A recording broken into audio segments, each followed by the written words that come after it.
Hello नमस्कार दोस्तों, आप देख रहे हैं सीकर 23 न्यूज़ और सीकर 23 न्यूज़ में आपका बहुत बहुत स्वागत है। सीकर की ताज़ा तरीन खबर देखने के लिए हमारे यूट्यूब चैनल सीकर 23 को सब्सक्राइब करें और सोशल मीडिया फेसबुक, इंस्टाग्राम और ट्विटर पर फॉलो करें। धन्यवाद। हेलो नमस्कार दोस्तों, स्वागत है आप सभी का सीकर 23 न्यूज़ में। और जैसे कि आप सभी को पता है कि सीकर 23 न्यूज़ ने एक सर्वे मुहिम छेड़ रखी है। सीकर के 65 वार्ड 65 सर्वे, उन तमाम सर्वों में हम आपकी सभी 65 वार्डों के जो पार्षद हैं उनसे रूबरू करवा रहे हैं और 65 वार्डों की ज़मीनी स्तर की क्या हकीकत है उस हकीकत से आप सभी को रूबरू करवा रहे हैं। सीकर के तमाम शहरवासियों से मेरा निवेदन है, सीकर 23 न्यूज़ निवेदन करती है, आपके वार्ड में किसी भी प्रकार की कोई समस्या हो तो हमें दिए गए नंबर पर संपर्क जरूर करें। किसी भी प्रकार की खबर को कवरेज करवाना चाहते हैं तो दिए गए नंबरों के ऊपर ज़रूर संपर्क करें। आज उसी सर्वे मुहिम के दौरान हम पहुंचे हैं वार्ड नंबर 16 से पार्षद कांग्रेस पार्टी के वरिष्ठ पार्षद जब्बार भाटी के पास में, अब्दुल जब्बार भाटी के पास में। और इन्होंने 2019 में चुनाव कांग्रेस पार्टी से चुनाव लड़ा था और चुनाव के अंदर जीत हासिल की थी। यहाँ के जो स्थानीय लोग हैं उन लोगों ने अब्दुल जब्बार भाटी को चुना और नगर परिषद तक भेजा। इनसे जानेंगे इन्होंने 2 साल के कार्यकाल में अपने वार्ड में किस किस तरीके के विकास करवाए हैं। आने वाले जो 3 साल बचे हैं उन 3 सालों में किस किस प्रकार के विकास कार्य इनको करवाने बाकी रह रहे हैं, वो करवाने हैं। तो सीधे चलते हैं अब्दुल जब्बार भाटी, वार्ड नंबर 16 से कांग्रेस पार्टी के पार्षद। सर बहुत बहुत स्वागत है आपका सीकर 23 न्यूज़ में। थैंक यू, आपके चैनल का बहुत बहुत स्वागत करता हूं मैं 23 का। वार्ड नंबर 16 से पार्षद अब्दुल जब्बार भाटी, जो आप सर्वे के लिए आए हैं, मैं आपका बहुत बहुत आभारी हूं। आप जो वार्ड की समस्या के बारे में बताएंगे और जो वार्ड में कमी है उनके बारे में बताएंगे। आपके चैनल के द्वारा हमारी आवाज़, हमारी जनता की आवाज़ हमारी नगर परिषद तक, हमारे चेयरमैन, हमारे एमएलए, हमारे अन्य नेताओं के पास पहुंचेगी और हमारा उनका निवारण होगा। मुझे जनता ने जो भेजा है नगर परिषद में चुनकर वार्ड नंबर 16 से, उस आवाज़ को उठाने के लिए आप जो चैनल आज लेकर आए 23 में, उसका बहुत बहुत आभारी हूं। और आप जो मुझसे पूछना चाहते हैं पूछिए, मैंने जनता के लिए क्या क्या किया मैं आपके सामने रखूँगा। और जो कमियां हैं वो भी मैं अपने हमारे एमएलए साहब हैं, हमारे चेयरमैन साहब जो हैं, उनके सामने रखूँगा। और आने वाले 2 साल जो बाकी हैं, होने को तो 3 साल बाकी है, लेकिन 1 साल तो विधानसभा, लोकसभा, इनके आचार संहिताओं में गुजर जाती है। 2 साल मेरे पास जो बाकी है उसमें मैं पूरा वार्ड का विकास कराने का भरपूर प्रयास करूंगा। मेरे नेताओं के सामने मेरी जनता की आवाज़ रखूंगा और उसको कराने का मैं बहुत बहुत प्रयास करूंगा। यही मेरा कहना है आपको। अब्दुल जब्बार जी, ये बताइए, आपके 2 साल कार्यकाल को पूरे हो चुके हैं। वार्ड नंबर 16 के स्थानीय लोगों ने आपको जितवाया है। वार्ड नंबर 16 के स्थानीय लोगों के लिए आपने किस किस तरीके की सुविधाएं प्रदान की है, किस किस तरीके की समस्याओं से आपने उनको निजात दिलवाई है। आमतौर पर देखा गया वार्डों के अंदर नाली की, टूटी फूटी सड़कों की, खंभों के ऊपर लाइटें ना होने के कारण, कचरा ना उठने के कारण लोगों को अधिकतर परेशानियां, समस्याएं बनी रहती है। आपने किस किस तरीके की समस्याओं से निवारण करवाया अपने वार्ड में?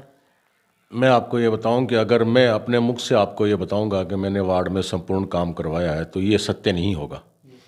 मैं आपको ये बताता हूं कि मेरी वार्ड के अंदर जब से मैं पार्षद, लोगों ने मुझे जिताया है 2018-19 में, उसके बाद में लगते ही अपने कोरोना काल आ गया। उस कोरोना काल के अंदर कम से कम भी 18 महीने किसी भी तरीके का कोई काम ना हो सका। लोगों की सेवा में लगे रहे। नगर परिषद चेयरमैन ने बहुत सेवा की है सीकर के अंदर, हमारे द्वारा भी लोगों की बहुत चेयरमैन साहब ने सेवा की है और हमारे एमएलए साहब ने भी की और हमने भी की है। हमारी टीमें जो वार्डों में लगी रही। कोरोना काल एक ऐसा काल था कि उसके अंदर लोगों की ज़िंदगी बचाने का बहुत बड़ा प्रयास था, उसमें लगे रहे मेरी पूरी फैमिली के मेंबर। और मैं आपको बता नहीं सकता इस तरीके से हमने काम किया है। ये हमारे साथ मौजूद थे अब्दुल जब्बार भाटी। ये बता रहे हैं कि इन्होंने कोरोना काल में किस तरीके से अपने स्थानीय लोगों के लिए और अपने यहाँ के जो लोकल लोग हैं उनके लिए किस तरीके का प्रयास किया है, किस तरीके की सहायता की उनके लिए, किस तरीके का सहयोग किया है। जब्बार जी भाटी से जानेंगे कि वार्ड की जनता ने आपको जितवाने के बाद में नगर परिषद भेजा था, तो आपने उनको किस तरीके की सुविधाएं दी है? मैं आपको ये बता रहा हूँ कि वार्ड के अंदर जो समस्याएं थी, रोड नाली, इससे पहले भी मेरी वाइफ वार्ड नंबर 13 से जो पार्षद थी, हमने सभी तरीके का काम किया वार्ड के अंदर। वार्ड में 100% काम उस टाइम नहीं हुआ था। उसके बाद में जब हम दोबारा आए हैं तो हम भरपूर प्रयास कर रहे हैं वार्ड का पूरा काम कराने के लिए। लगभग हमारी वार्ड में 60% काम हो चुका, 40% काम आज भी बाकी है। मैं ये कहूँ कि मैंने काम पूरा वार्ड का करवा दिया तो ये सत्य नहीं है। वार्ड 40% काम आज भी मांग रही है और मैं अपने चेयरमैन साहब से बार बार ये रिक्वेस्ट कर रहा हूँ, मेरी वार्ड में पूरा काम कीजिए। और मुझे विश्वास है मेरे एमएलए साहब, मेरे चेयरमैन साहब मेरी वार्ड का पूरा काम करवाएंगे। मैंने वार्ड के अंदर बहुत सी रोडें बन चुकी हैं, बहुत निर्माण भी चालू है।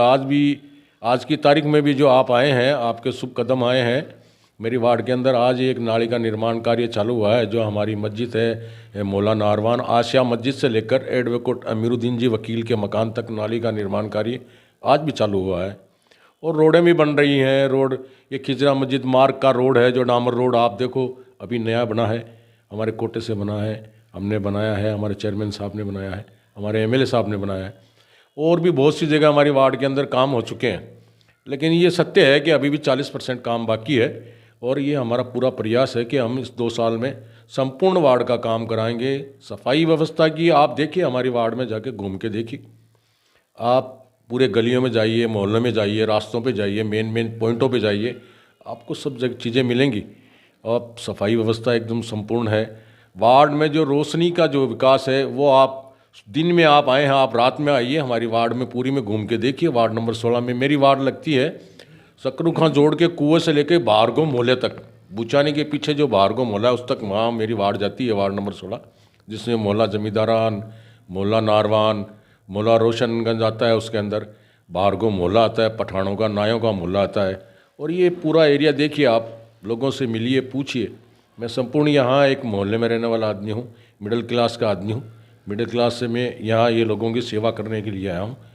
पहले मेरे कोई ख़ानदान में कोई भी राजनीति में नहीं था। मैंने 26 साल बराबर कांग्रेस सेवा दल में जिला शहर पोस्टों पे काम किया है।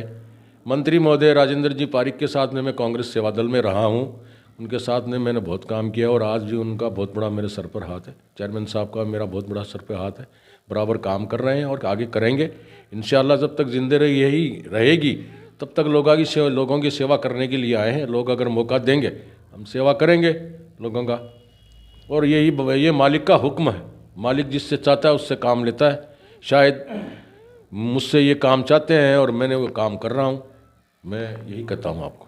सर, आने वाले 3 सालों में किस प्रकार का विकास आपको अपने वार्ड में करवाना है?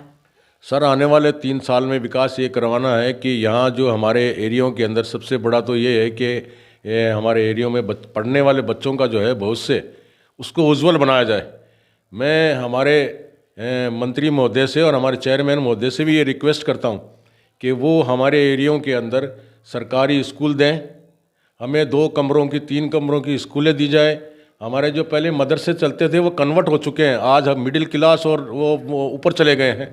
गरीब बहुत लोग हैं, गरीबों की आवाज़ को सुनी जाए। मैं आपके चैनल के द्वारा मैं अपने माननीय महोदय, मेरे जो मंत्री महोदय रह चुके हैं, काबीना मंत्री राजेंद्र जी पारिक, उनसे और मेरे चेयरमैन साहब से ये कहना चाहता हूँ मैं कि आप देखिए मोहल्लों के अंदर गरीबी रेखा से नीचे जी रहे हैं, उन लोगों के लिए भी अपन को काम करना है। तो आप मेहरबानी करके, मेरी रिक्वेस्ट आपसे और मेरी जनता की भी रिक्वेस्ट है आपसे, मेरी वार्ड वासियों की भी रिक्वेस्ट है कि आप हमारे यहाँ मोहल्लों के अंदर कम से कम 2-2 कमरों के हमें सरकारी जो है विद्यालय दीजिए, 1-1, 2-2 मास्टर दीजिए हमारे गरीब लोगों के लिए पढ़ने के लिए। तो ये सबसे बड़ा मेरा जो है विकास का सबसे बड़ा मुद्दा है कि शिक्षा सबसे पहले, और शिक्षा के साथ साथ में स्वास्थ्य का जो कैंप मैं लगाता हूँ हर महीने में, मैं अपने वार्ड नंबर 1 की डिस्पेंसरी से लाके मोहल्ला हुसैनगंज बढ़ के नीचे कैंप लगाता हूँ। तो स्वास्थ्य होगा तभी तो अपन आगे और कोई काम करेंगे। अगर स्वास्थ्य अगर सही नहीं होगा तो किसी भी तरीके का कोई काम नहीं होगा। मैं संपूर्ण, मेरा पूरा परिवार, मेरी वार्ड के लिए हम बहुत बहुत आभारी हैं जिन्होंने हमें चुना है, और हम उनके लिए पूरी फैमिली के मेंबर हम काम करने के लिए तैयार हैं।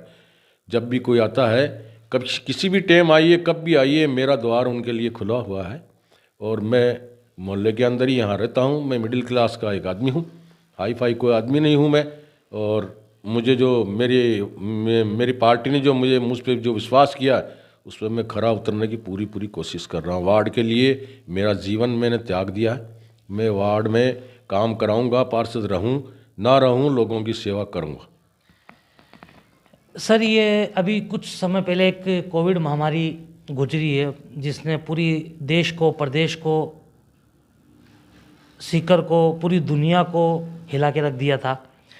उस महामारी में आप अपने वार्ड के लीडर होने के नाते आपने आपके वार्ड के स्थानीय लोगों को किस किस तरीके की सुविधाएं दी थी? देखिए, लोगों में हमारे जो एरिया के आदमी हैं उनमें सबसे बड़ी चीज़ तो ये है कि हमारे एरिया में गरीब तबके के लोग बहुत हैं। वो जो 2.5-3 महीने जो गुजरे हैं वो क़यामत के गुजरे हैं हम लोगों पर। मैं आपसे बयान नहीं कर सकता उस मामले में कि क्या क्या लोगों पे गुजरी है। हमने पूरी कोशिश की, हमारे बड़े लोगों से हमने मदद लेके उनकी कोशिश की, हमारे समाज के लोगों से मदद लेके हमने कोशिश की, उनके काम किए, उनके लिए भाग दौड़ की, धूप की। रही बात ये कि उस टाइम पर एक कमी महसूस हुई और वो हुई कि ऑक्सीजन की कमी रही। ऑक्सीजन की कमी की वजह से हमारे लोगों ने, हमारे लीडरों ने भी बहुत कोशिश की। हमने जब फ़ोन किया, हमें जब सुविधा देने की कोशिश की, लेकिन उन लोगों की अल्लाह को मंजूर था, वो लोग इसी तरीके से जाना था। मैं उस चीज़ के लिए आपको ये कहता हूँ कि बहुत बुरा वक्त और बहुत बुरा काल गुजरा है। अल्लाह ताला कभी भी उस काल को दोबारा नहीं लौटे, पूरी दुनिया में अमन और चैन रहे, यही मैं अल्लाह से दुआ करता हूँ। सर, आपने अपने वार्ड के अंदर वैक्सीनेशन कैंप लगवाए? जी, मैंने अपनी वार्ड के अंदर मुस्लिम गर्ल मिडिल स्कूल और हमारी आंगनवाड़ियाँ, इनमें कम से कम 5-5, 6-6 कैंप लगवाए हैं मैंने। और मैंने हमारे एडीएम साहब, एसडीएम साहब जो हमें गरिमा लाटा जी है, उनसे रिक्वेस्ट कर करके लगवाएं।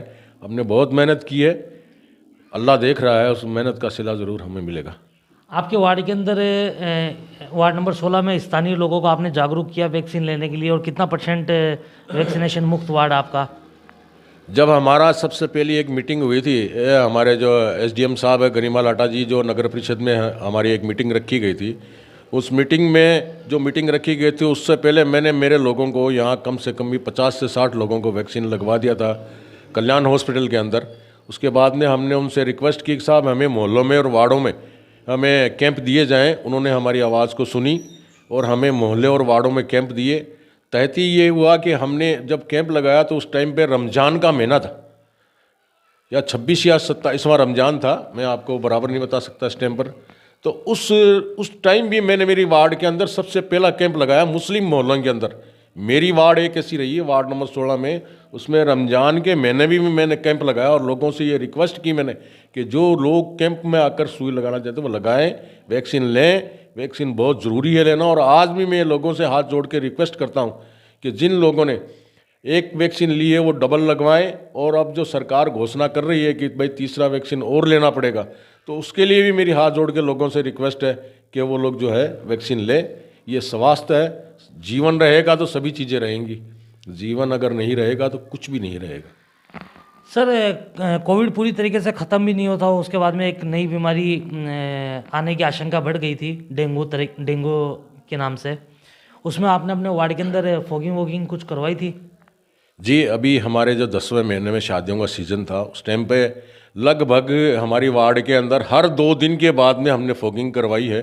चेयरमैन साहब को हमने कह रखा था कि भाई हमारे बॉम्बे, सूरत, दिल्ली, कलकत्ता, यहाँ से बहुत आदमी आते हैं और बहुत ही ज़्यादा हमारे शादियाँ थी। 2 साल के काल में शादियाँ नहीं हुई थी, तो उस दौरान हर 2 दिन के बाद में हमने पूरी वार्ड में फॉगिंग करवाई है। और आज भी हम 15 दिन से 20 दिन से रिक्वेस्ट करते हैं कि फॉगिंग की जाए। वार्ड में फॉगिंग करना बहुत ही ज़रूरी है। आज भी कोरोना गया नहीं है, कोरोना यहीं दीवारों की जड़ों में छुपा हुआ है, वो कब भी हमला कर सकता है। इसलिए स्वास्थ्य को रखना बहुत ज़रूरी है, स्वास्थ्य का ध्यान रखना बहुत ज़रूरी है। हर नागरिक से मेरी ये अपील है कि वो स्वास्थ्य का पूरा ध्यान रखे। अगर कहीं भी आपको ज़रा सी भी अगर बुखार, नज़ला, ज़ुकाम अगर होता है, आप हॉस्पिटल में जाइए, चेक कराइए, डॉक्टरों के पास जाइए। स्वास्थ्य सबसे बड़ी चीज़ है, स्वास्थ्य अगर नहीं रहेंगे तो कुछ नहीं कर सकेंगे। मैं आपको बार बार दोहरा रहा हूँ इस बात को कि स्वास्थ्य के बगैर कुछ नहीं है इस दुनिया के अंदर। स्वास्थ्य है तो अपन नमाज रोज़ा भी करेंगे, अपन पूजा भी करेंगे। अगर स्वस्थ ही अगर नहीं रहेंगे तो अपन क्या करेंगे? न कमा सकेंगे, न खा सकेंगे, न पूजा कर सकेंगे, न अल्लाह का नाम ले सकेंगे, न नमाज़ पढ़ सकेंगे, कुछ नहीं कर सकेंगे। स्वास्थ्य का पूरा ध्यान रखिए। यही मैं सब लोगों से अपील करता हूं कि आप स्वास्थ्य का सबसे ज़्यादा ध्यान रखिए और मेरी वार्ड में आप जाइए, देखिए वार्ड में नालियों का, गंदगी का, विकास का आप देखिए, वार्ड सभी बताएगी आपको। सर आपने कोविड पे भी बात की है, डेंगू पे भी बात की है। अभी एक देश प्रदेश में एक नया वायरस आया है ओमिक्रॉन। उस वायरस को देखते हुए और उसके संक्रमित लोग काफ़ी तादाद में बढ़ भी रहे हैं और राजस्थान में भी उस वायरस ने दस्तक दे दी है।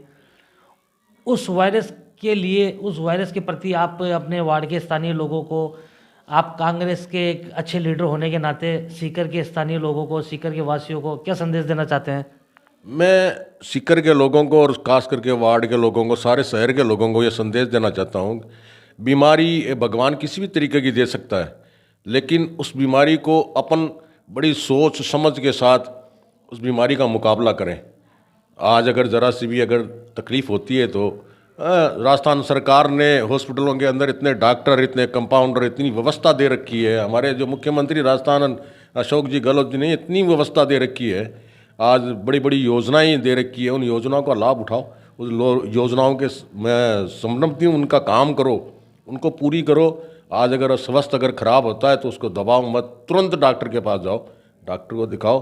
हॉस्पिटलों के अंदर कल्याण हॉस्पिटल है हमारे सीकर ज़िले का सबसे बड़ा, उसमें डॉक्टरों की भरमार लगी हुई है, अच्छे अच्छे पढ़ाई किए हुए डॉक्टर हैं, उनके पास जाइए, स्वास्थ्य को चेक कराइए। यही मैं लोगों से अपील करूंगा, यही मैं कह रहा हूं कि आप स्वास्थ्य के लिए प्रति रहिए, स्वास्थ्य के लिए जागरूक रहिए।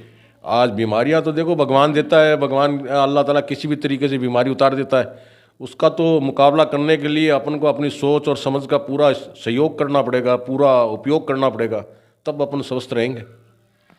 अब्दुल जब्बार भाटी जी, आप अभी थोड़ी देर पहले बता रहे थे ऑन कैमरा, और लोगों ने, हमारे जो दर्शक हैं उन्होंने भी सुना है कि आपने कांग्रेस को अपना आधे से ज़्यादा जीवन दे दिया। एक तरह से कहें कि आप कांग्रेस के और आप अपनी पार्टी के एक वरिष्ठ कार्यकर्ता है, नेता है, तो शायद गलत नहीं होगा जिस तरीके से आपने बताया है। एक सवाल आपसे और है, अभी कुछ दिन पहले सीकर में एक पैरा टीचर की रैली हुई थी, एक मीटिंग हुई थी, उसमें आपकी भूमिका क्या थी? देखो, पैरा टीचरों के बारे में मैं आपको ये कहना चाहता हूँ कि पैरा टीचर जो है वो अपने हक की आवाज़ उठा रहे हैं, उनका हक है, उनको मिलना चाहिए। और हम हमारी सरकारों से भी ये कह रहे हैं, हमारी सरकार से हम ये कह रहे हैं कि हमारे लोगों की आवाज़ को सुनी जाए। पैरा टीचर है, उनकी आवाज़ को सुनी जानी चाहिए, जो यूनानी डॉक्टर है उनकी आवाज़ को सुना चाहिए, और जो एलोपैथिक जो डॉक्टर हैं उनकी आवाज़ को सुनी जानी चाहिए। हमारी कौम में इतने ही तो लोग आते हैं, हमारी कौम को आज दुनिया में सबसे ज़्यादा अनपढ़ कौम घोषित किया जाता है कि हमारी कौम में शिक्षा नहीं है। आज अगर अल्लाह के करम और फजल से अगर 10 साल में, 15 साल में हमारे बच्चे, हमारे आदमी अगर शिक्षित हुए हैं और वो पोस्टों की तरफ जा रहे हैं, तो मैं सरकार से ये रिक्वेस्ट करता हूँ, माननीय अशोक जी से मैं रिक्वेस्ट करता हूँ कि वो इस बात को सुने, इस आवाज़ को सुने। ये हमारी कौम की आवाज़ है, हमारे राजस्थान की आवाज़ है, इसको मेहरबानी करके इस आवाज़ को सुनकर वो इसका निवारण करें। मानता हूँ मैं इस बात का कि बजट का प्रावधान रहता है, बजट इसमें लगता है, वो भी इतनी आसानी से इस चीज़ों को नहीं कर सकते, लेकिन हमारी आवाज़ को सुने, हमें मौका दें, हमें लें, हमारे लोगों को लें। हमारे वैसे ही हम तो बेशिक्षित लोग हैं, हमारे ये कहते हैं कि लोग मुसलमान पढ़ते नहीं हैं, और ये हकीकत भी है कि आज हम 12-13% के अंदर आए हैं आज इस 15 या 20 साल के अंदर। तो मैं यही कहूँगा आपसे। सर, आप उस मीटिंग में, उस रैली में आपने शिरकत की थी? जी, मैं उस रैली में गया था। मैं ईदगाह चौक में जाके आया था, लेकिन उस दिन मेरी बच्ची की बहुत ज़्यादा तबीयत ख़राब थी। मैं वहाँ से रिटर्न वापस आया, मेरी बच्ची को ले जाकर मैंने एडमिट कराया, इसलिए मैं रैली में नहीं जा सका। इसके लिए समझ चाहता हूँ। और आप उर्दू पैरा टीचर को सपोर्ट करते हैं? जी, उर्दू पैरा टीचर का सपोर्ट तो हमेशा है कि पूरी कौम ही करती है। मैं क्या करता हूँ, पूरी कौम ही उर्दू टीचरों को सपोर्ट करती है, और सपोर्ट करना भी चाहिए उनको। लेकिन मेरा पैरा टीचरों से भी एक निवेदन है कि वो जिस सरकार से मांग कर रहे हैं, जिस तरीके की कि हमें नौकरी पे लगाया जाए, हमें पक्की नौकरी दी जाए, तो वो अपने लहजे को थोड़ा संभाल कर रखें। ज़रूर आवाज़ सुनी जाएगी। राजस्थान है, अशोक जी गलत हर आदमी की आवाज़ को सुनते हैं, ऐसी कोई बात नहीं है कि वो आवाज़ नहीं सुनते, हर आवाज़ को सुनते हैं वो राजस्थान के अंदर, और ज़रूर उनकी आवाज़ सुनी जाएगी। ये मेरा उनसे निवेदन है कि आप अपनी आवाज़ करो, हमारी सरकार में आवाज़ करो, हमें दो, हम वहाँ तक पहुँचाएंगे, हमारे बड़े लीडरों को दो, वहाँ हम पहुँचाएंगे उस आपकी आवाज़ को। और आप ये जो आंदोलन वगैरह जो कर रहे हैं, इनके अंदर हमारी सरकार है, वो आपकी आवाज़ सुनेगी, आपके आंदोलन की। तो ये हमारे साथ मौजूद थे वार्ड नंबर 16 से कांग्रेस पार्टी के पार्षद अब्दुल जब्बार भाटी। बेबाक होकर इन्होंने हर एक सवाल का सीकर 23 न्यूज़ को जवाब दिया, अपने स्थानीय लोगों को जवाब दिया, अपने सीकर की जनता को जवाब दिया। सभी लोगों ने अब्दुल जब्बार भाटी को देखा है, सुना है और देख रहे हैं और सुन रहे हैं। सीकर 23 न्यूज़ सीकर के तमाम शहरवासियों से निवेदन करती है, नए वायरस को देखते हुए सतर्क रहिए, मास्क का उपयोग रखिए, सोशल डिस्टेंसिंग का पालन कीजिए, सरकार की सभी गाइडलाइनों का पालन कीजिए। आपका स्वास्थ्य आपकी सुरक्षा के साथ है। सीकर 23 न्यूज़ हमेशा आपके साथ है, आपका साथ है, हमारी आवाज़ है। किसी भी प्रकार की खबर को कवरेज करवाने के लिए हमारे मोबाइल पर ज़रूर संपर्क करें। जय हिंद, जय भारत।